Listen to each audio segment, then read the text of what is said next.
My Daughter's Keeper presents The Black Boat, a starter scenario for The Call of the Sea, the Everheart Expedition, a 7th edition Call of Cthulhu campaign by Carlos Ferreira. Episode 2.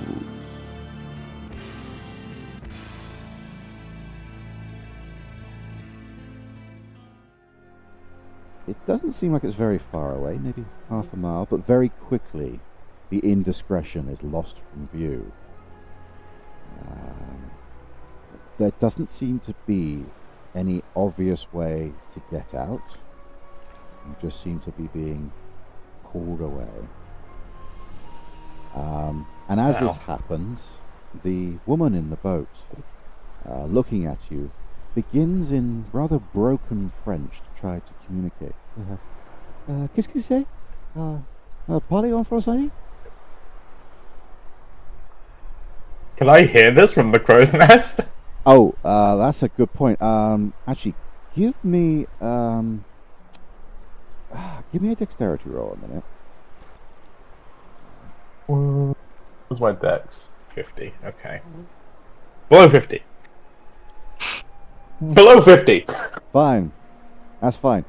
You're so drunk you fall out of the crow's nest, landing very hard on this thing as it begins to float away. I forgot you were still in the crow's nest.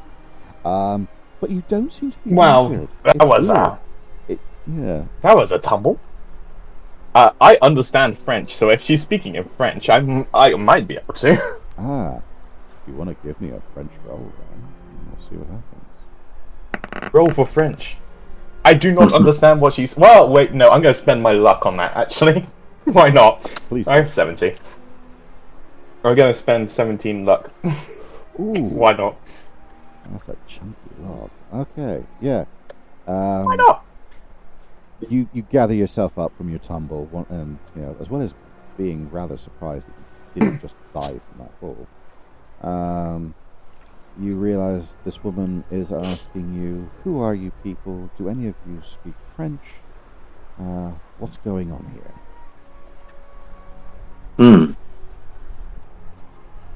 Bon petite. There's just so many obvious jokes here. Yeah. No, I don't speak surrender. Yeah, exactly.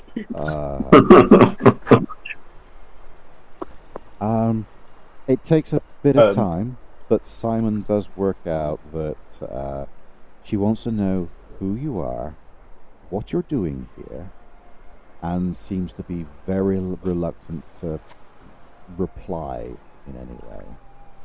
She's the one very much asking questions here. Right. So I'm gonna just take a sip from my flask quickly. But she just wants to know who we are. Introduce yourselves, lads, and we'll get on with this. Brendan just goes, "Oh, I'm Brendan," and then waves very passively.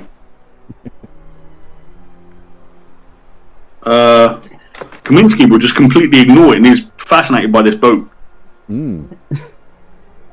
He's trying to. Can I use pilot boat to try and figure out how this thing actually works as a boat? Yes, please do. That's a pass.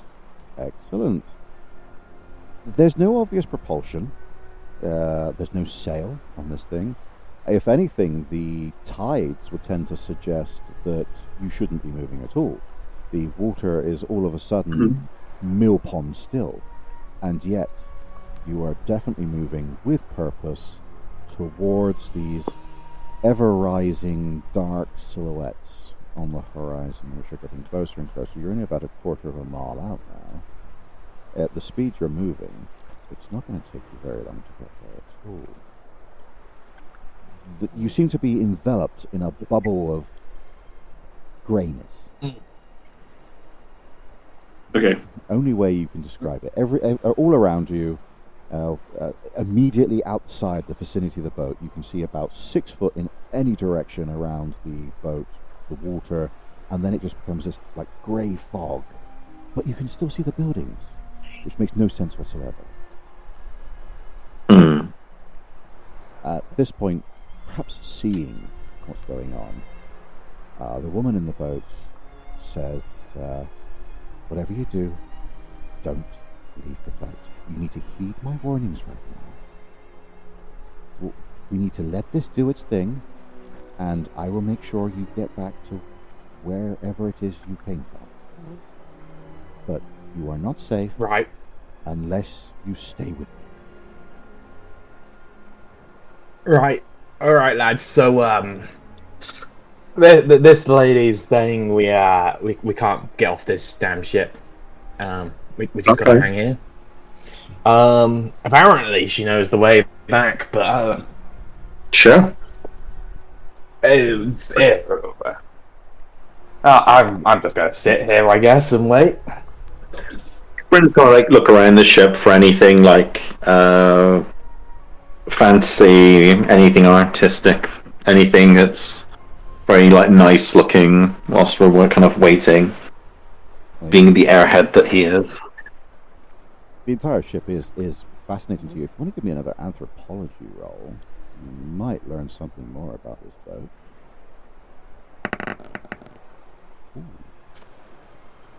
Just yeah. Excellent. It's you've spent enough time in the South Seas and on the various Peloponnesian islands. You've seen something kind of like this. There are certain ancient ruins which look a little bit like this. You've got something in the back of your mind. There's a name that comes to mind. You've heard it whispered by the locals. It's the Nakal, an ancient people who strangely disappeared about 5,000 years ago. Their ruins are scattered all across the islands. And this looks like it's an example of their carving. And at this point now, with the what appears to be island rising before you, getting close enough, you can just start to make out details, as well as it seems to be just emerging straight out of the water, as if it's just bobbed to the surface. You can clearly see, this is a huge example of what you know as Nakal architecture.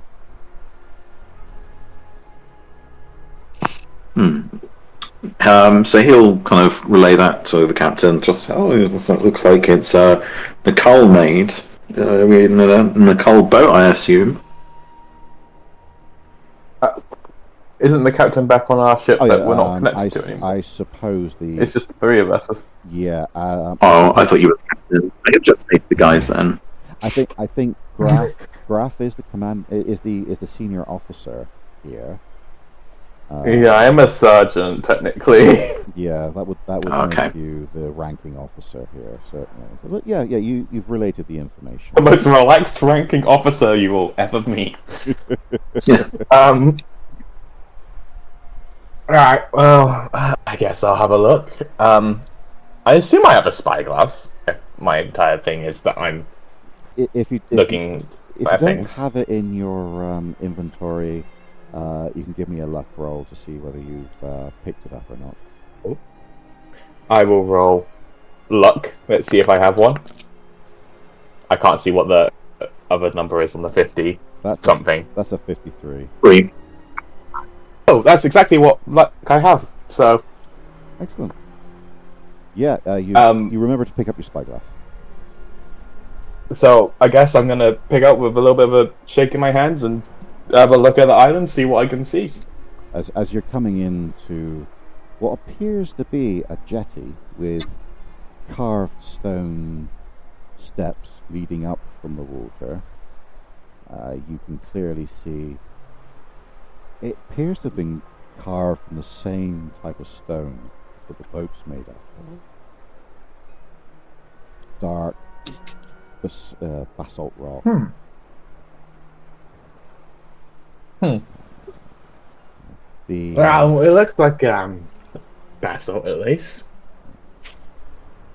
And I suppose at this point you're coming in close. The funny little black boat that you're on seems to be slowing as it approaches to this little islet, which seems to be where you're approaching it flat, but there are a number of large rising rock formations.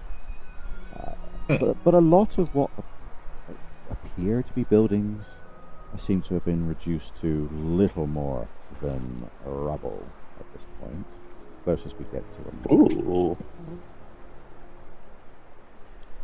Are we coming in at 1-ish? Yes, yeah, just below the number 1 there, which appears to be some sort of key. There is a stone panel formed by a diamond-shaped pillar, and there are 4 buttons on this, which are also diamond-shaped and appear to show different symbols. This is what you see as you come off the boat. There is this strange pillar, and the little golden button, clearly look like depressible buttons on the edges, and you can see this strange glowing fluid which seems to work its way through.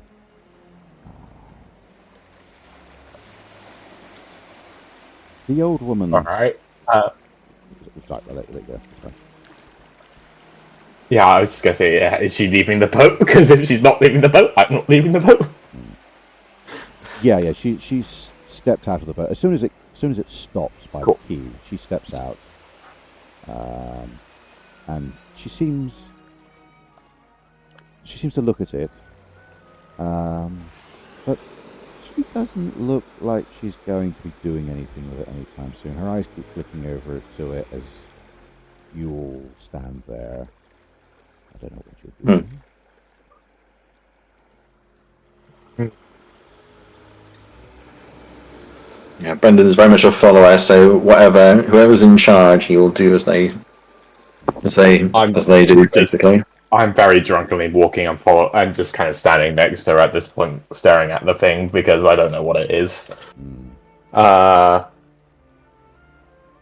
You do notice that she seems to hit the button in the immediate center of the pillar, which causes the glowing, almost fluid-like pattern to disappear. And she's looking rather sheepish about it.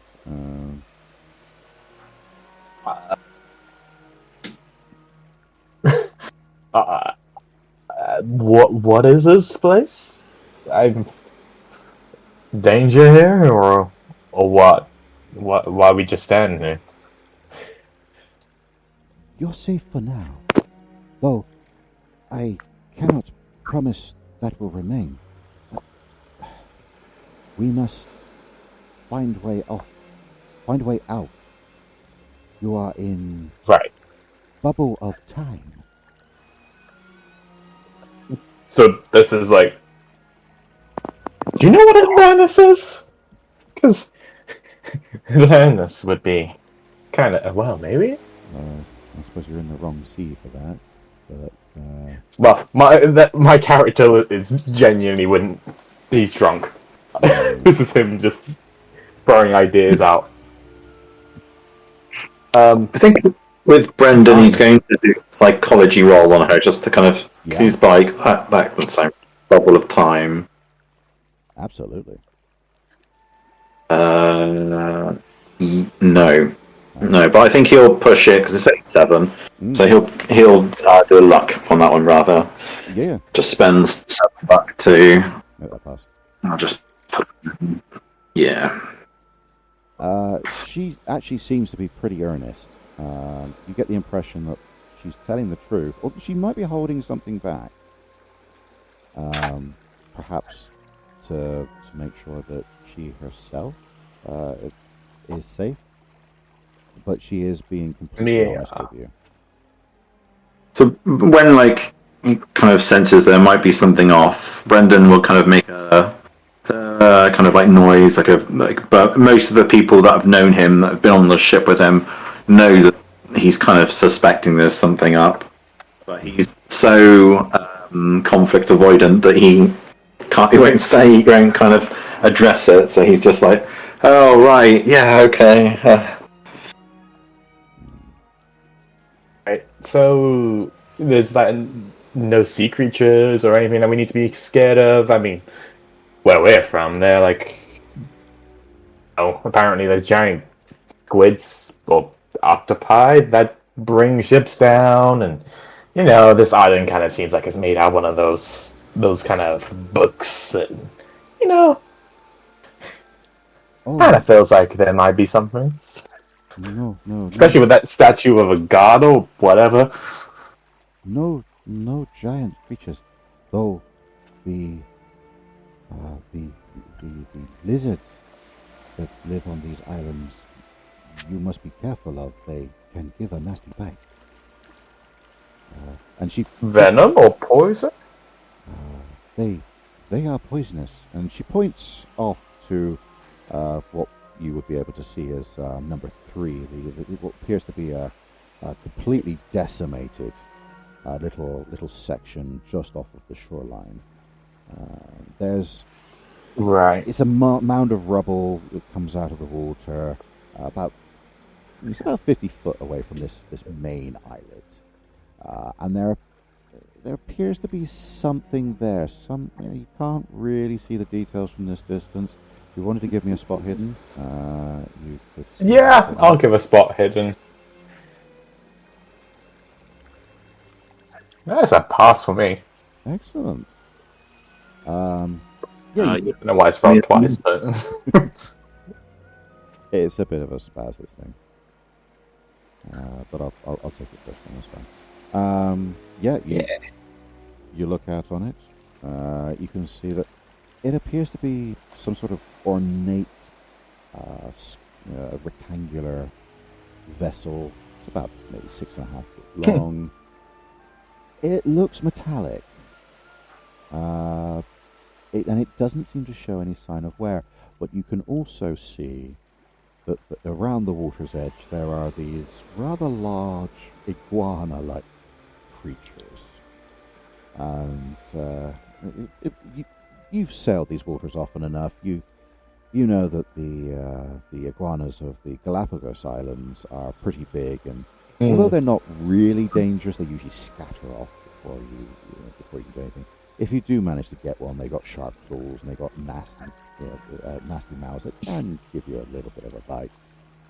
But the woman seems to have suggested that they might be venomous. These particular examples. Would I know about Komodo dragons? Oh yeah, as well. I think you'd know about those. But these don't look that big. So maybe thinking. I think, based off of my education being 18, my first thought would be, some weird iguana Komodo dragon combination there. Yeah, probably should avoid that. That makes sense. Yep.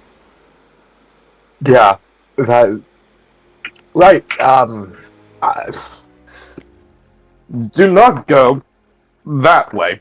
I'm gonna point vaguely, but I'm still shaking a bit, so you're not gonna be able to tell exactly where I'm pointing, because there's lizards there, and no lizards. We don't want them, unless we could eat them. But we don't really eat the lizards. We're only gonna be here for. Actually, how long are we meant to be here for? I gotta ask. Yeah. And she looks at you saying, I get you out soon as I need your help. Cannot do alone. And she begins pointing. Right. Yeah, she begins pointing off in the direction of what you can see as the only standing building on the island, which is number 4 on the map. It's not a particularly high building. It looks like it's a single story with quite an ornate roof on it.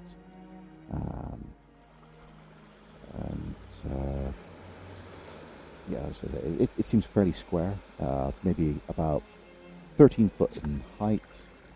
It's very much the same geometric style and formation as the boat and the rest of the islet. Has a weird triangular entrance door, which appears to be made of something resembling gold. Other than that, there doesn't seem to be any obvious entrances or openings that you can see in the roof. Okay. Okay. So she needs our help, apparently, with that one building over there. I'm sure you guys have, but you can see it, right? Any suggestions? I don't really know what we're helping her with, and get information from everyone. Let's see what you guys have. Just look at his stats. What do you think it could be? What do you think we're going to be walking into? Does anyone have a weapon? I don't have a weapon, I'm going to be honest. I have a spyglass and my booze. He's got he's been carrying with him a toolbox, so he kind of opens the toolbox and gives people a wrench or a spanner or something like that.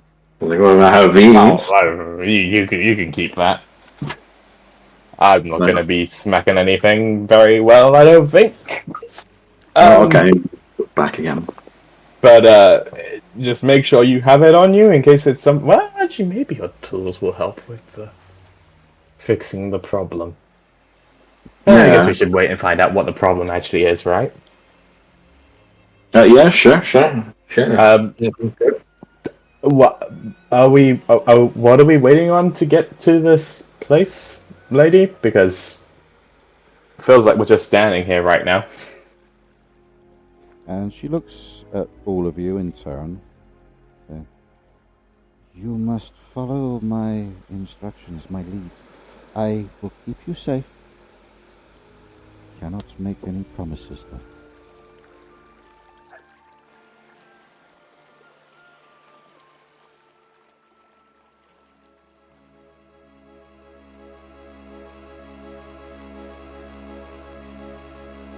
Thank you for listening. We hope you enjoyed the chaos as much as we did. Don't forget, new episodes drop every Sunday and Wednesday, so there's always more trouble just around the corner. If you'd like to dive deeper, you can join us over at the My Daughter's Keeper Patreon. You'll get access to a growing library of exclusive scenarios you won't find anywhere else, entry to our members-only Discord community, and even the chance to take a seat at the table at our back-around games. Until next time, keep your wits about you, your dice within reach, and just try not to make things worse.